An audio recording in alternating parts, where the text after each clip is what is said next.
बिंदु आवेश के कारण वैद्युत क्षेत्र की तीव्रता का फार्मूला हम लोग जनरेट करेंगे।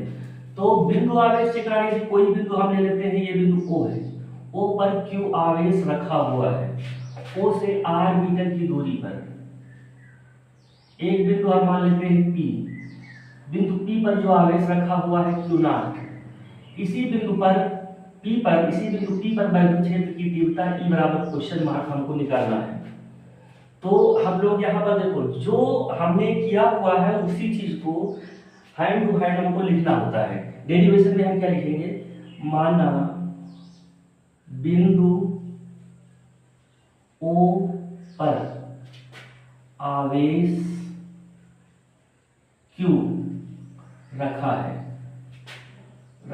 है, फिर O बिंदु से R मीटर की दूरी पर बिंदु कौन सा है भैया, P, बिंदु P पर आवेश, कितना आवेश रखा हुआ है बिंदु P पर, Q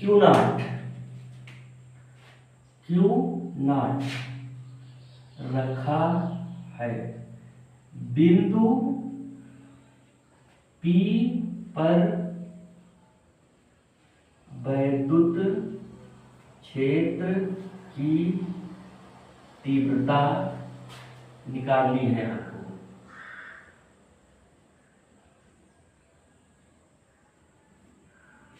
ओके, अब बिंदु P पर वैद्युत क्षेत्र की तीव्रता निकालने के लिए देखो, ये सब एक जो है ऐसे माध्यम में रखा हुआ है जिसका परावैद्युतांक K है, ठीक है ना, परावैद्युतांक K है। तो परावैद्युतांक K बराबर होता है एप्सिलॉन अपॉन एप्सिलॉन नॉट। अरे भैया, एप्सिलॉन जो होता है ना वैद्युतशीलता होता है, एप्सिलॉन नॉट निर्वात की वैद्युतशीलता है, यानी कि माध्यम की वैद्युतशीलता। ये एप्सिलॉन होता है माध्यम की वैद्युतशीलता है, और ये जो है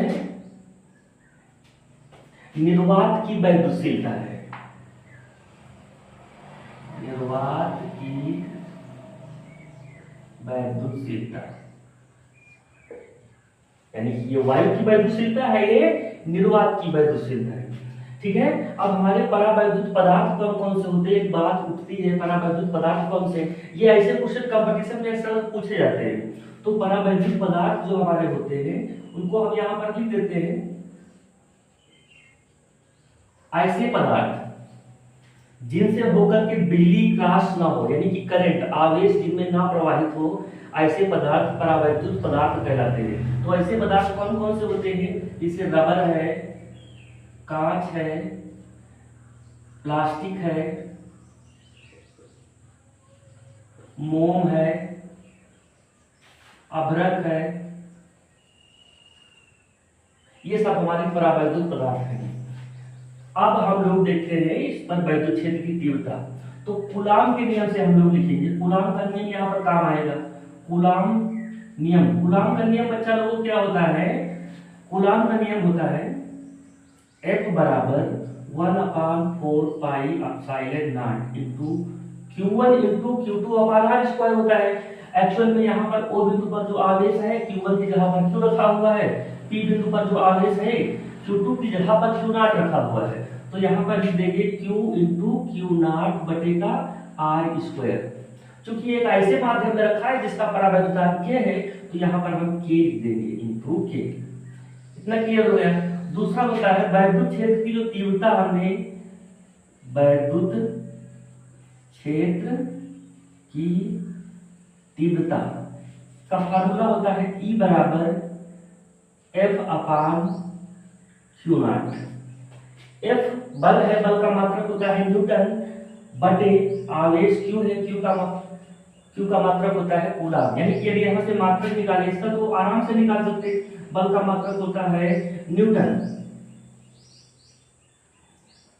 प्रति, बटे को प्रति बोलते हैं, आवेश का मात्रक होता है कूलम। ये वैद्युत क्षेत्र की तीव्रता का मात्रक है। एक्चुअल में हमको यहाँ पर देखो F बराबर कूलम के नियम से होता है 1/4 pi epsilon naught into K into Q naught upon R square. F बराबर है ना, इसका मतलब है एफ के बराबर ये पूरी वैल्यू है।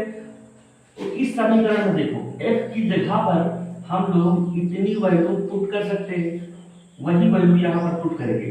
तो ई बराबर होगा हमारा 1/4 पाई एप्सिलॉन नॉट इंटू के इंटू क्यू नॉट बटे का आर स्क्वायर।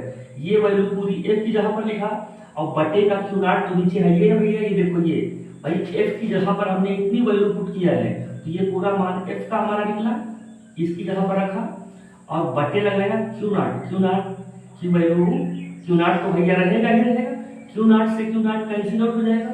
फाइनली स्टेज पे हमारा क्या बचेगा ई बराबर क्या बचा 1/4 पाई एप्सिलॉन नॉट इंटू के इंटू क्यू बचा क्यू बटे का आर स्क्वायर, इतना बचा।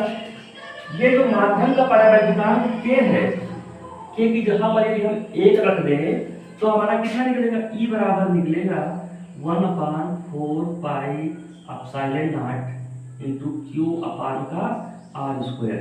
यही फार्मूला हमको जनरेट करना था भैया।